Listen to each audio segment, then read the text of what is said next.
အတ္တနတ္တရှင်နံတရားကောင်းစဉ်အမှတ်45 26ရက်5လ2026အဲ့ဒါဘုန်းကြီးဒီအတ္တနတ္တရှင်နံကိုအင်တာနက်မတင်နိုင်တာတပတ်လောက်တောင်ရှိသွားပြီနဲ့တူပါတယ်ခရီးသွားနေတာနဲ့ပေါ့လေအခုလေတောင်းတယ်မြို့နယ်ကအရင်တော့ကဘုန်းကြီးနေခဲ့ဘူးတဲ့တောရွာလေးတူအားရောက်နေပါတယ်အဲ့ဒါခြံထဲမှာခုရောက်နေတော့အရင်နေ့ကအတ္တနတ္တရှင်နံအချက်ကိုတာချက်ပြီးတော့တင်ပြပါမယ်အဲ့ဒါဘုန်းကြီးပြောထားတယ်လို့ပေါ့ဒီအတ္တယတနောနာထောကိုနှုတ်စိတ်ကိုယဉ်ကျေးဖို့ဆိုတာငယ်ငယ်လေးနေရလေ့ကျင့်လိုက်လေရတယ်အခုနေဘုန်းကြီးတရားကြားမှလေ့ကျင့်လိုက်လေရတယ်ဘာဖြစ်လို့ဆိုရင်ဖရာတရားတွေကတင်ပြပေးလို့လေ့ကျင့်ယူရင်ရတယ်တရားတွေပါဒါကြောင့်မို့ဝိသခါတို့ဆိုရင်ခုနှစ်သမီးလေးနဲ့တောင်းမှသောတာပန်ဖြစ်တယ်ဆိုတာ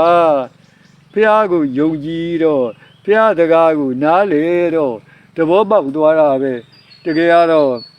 ဒါကြောင့်မို့လို့ဒကာမတို့တွေလေဘုန်းကြီးပြောတဲ့ဟာတွေကိုကိုကြားသလောက်နဲ့တင်ကိုနားထောင်ပြီးတော့ကိုကလိုက်နာကျင့်သုံးလိုက်လို့ယဉ်ကျေးသွားရင်နည်းနည်းယဉ်ကျေးသွားရင်နည်းနည်းအကျိုးများတာဘုန်းကြီးကိုယ်တိုင်ပဲဒါငယ်ငယ်ကအတိုင်းတာတစ်ခုရယဉ်ကျေးခဲ့လို့အတိုင်းတာတစ်ခုရချမ်းသာတယ်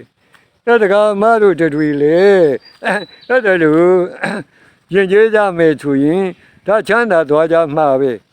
အဲ့ဒါဒီလဲရောက်နေတော့မနေ့ကလည်းစကားတွေပြောရတယ်သူအသက်17နှစ်လောက်က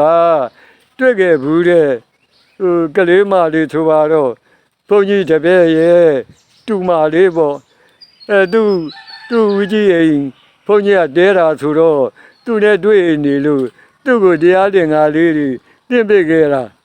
ခုသူကအသက်50ပေါ့အဲ့ဒါသူ17နှစ်ကမှတ်တယ်တွက်ကြည့်လိုက်တော့အဲ့ဒါအဲ့လင်္ကာလေးတွေကို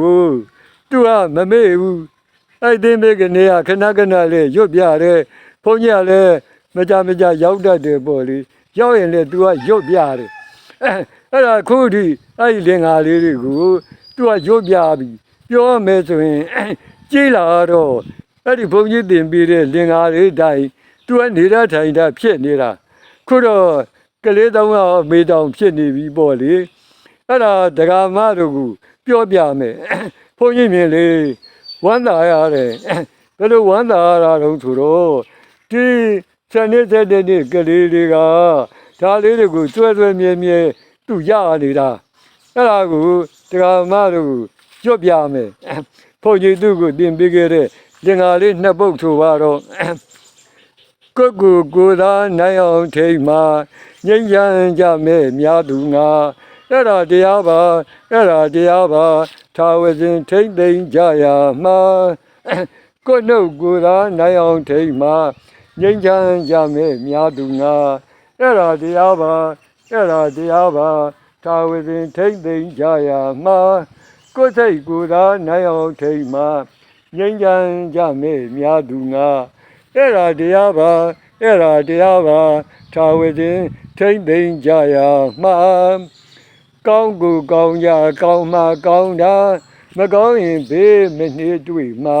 မတည်ခင်ပဲဆင်းရဲသေးချာဒါကြောင့်မူကောင်းဖို့မှာနေတာအဲ့နဲ့ဘုတ်သေးပဲအဲ့သူ7နှစ်ကသူ့ဦးကြီးအိမ်ပေါ့လေသူကလည်းအဲ့ဒီအိမ်နေတာဆိုတော့အဲ့ဒါသူ့ကိုသင်ပေးခဲ့တာအဲ့တော့ခုကလေးသူကရတယ်အဲ့ဒါရွတ်ပြတယ်အဲ့ရွတ်ပြတာတဲ့သူ့မှာအခက်အခဲလောကဓာတ်တွေလေကြုံနေပေါ့အဲ့ကြုံနေလောကဓာတ်တွေကိုလေဘုန်းကြီးပြောတဲ့ကောင်းကိုကောင်းကြဆိုတာရဲ့ခုနပြောတဲ့ကိုနိုင်အောင်ထိမှုကိုယ်စိတ်ကိုနိုင်အောင်ထိမှုဆိုတာနဲ့တကယ်ကိုသူကျင့်သုံးနိုင်ခဲ့တာသူပြောပြတဲ့ကလေးတုန်းကတော့တဲ့အဲ့ဒါဘယ်ဒီလိုလေးနက်သိမှာတော့တဲ့ခုကြတော့အဲ့ဒါကိုသူသိလို့ပေါ့လေ အဲ့တိုင်းသူနေထိုင်နေကြဆိုတာကိုပြောပြတာအဲ့တော့ဆိုလိုတာကတော့ဒီလင်္ကာလေးကိုဒကာမတို့တူကြီးလေဒါကိုယုံကြည်ရင်ကျင့်သုံးလို့ရတယ်ဘာမှအတူတူတန်တန်ကြီးလေဘာမှခက်ခက်ခဲခဲကြီးလေမဟုတ်ဘူးကိုနိုင်အောင်ထိတ်မလုံတဲ့နာတွေမလုံနဲ့ပေါ့လုံတဲ့နာတွေလုံပေါ့ကိုနှုတ်ကိုနိုင်အောင်ထိတ်တကားပြောရင်တောင်မှဟေးသားဟေးသမီးဟေးအမေဒါလေးလှုပ်ပေးသားဟုတ်လားအဖေဒါလေးလှုပ်ပေးသားဟုတ်လားဟာငါသမီးကလိမ္မာပါတယ်ငါသားငါသမီးတွေကြီးရင်တော့အဖေတို့အားကိုးရမှာအမေတို့အားကိုးရမှာဒါကဂုံပြုတဲ့စကားတွေ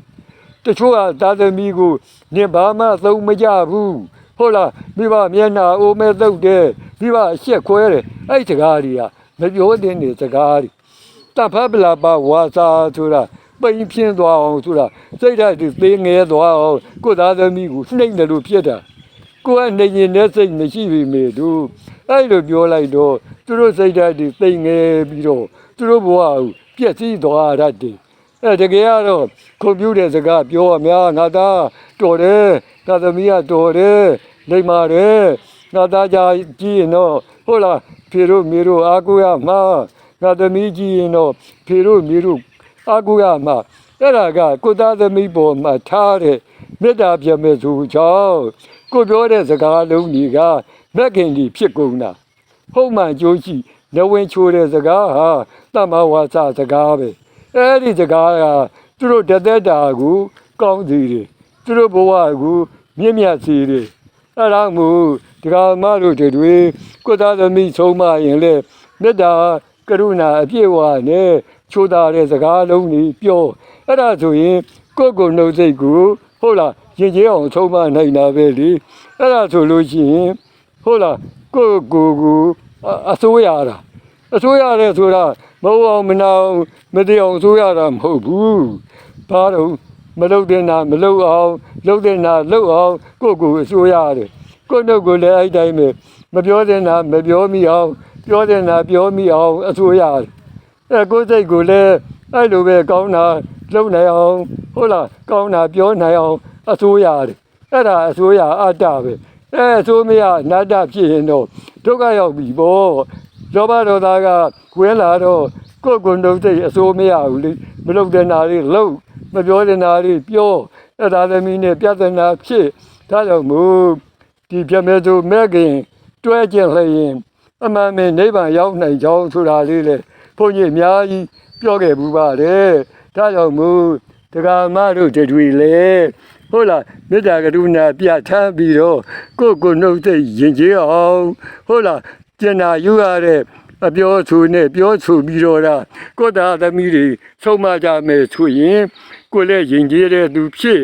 ယဉ်ကျေးတာကိုနှုတ်စိတ်ကိုအစိုးရလို့ယဉ်ကျေးတာအဲ့လိုယဉ်ကျေးပြီးဆိုရင်ဖះဖြစ်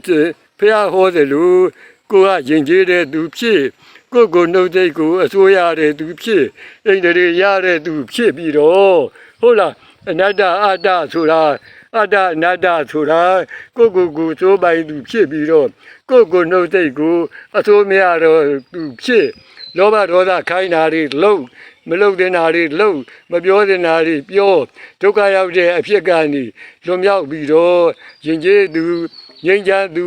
ကိုနှုတ်စိတ်ကိုအစိုးရသူဖြစ်ပြီးတော့အဆုံးတိုင်းငြိမ်းချမ်းနိုင်ကြပါစေလို့ဆန္ဒပြုပြီးတော့ရနာလိုက်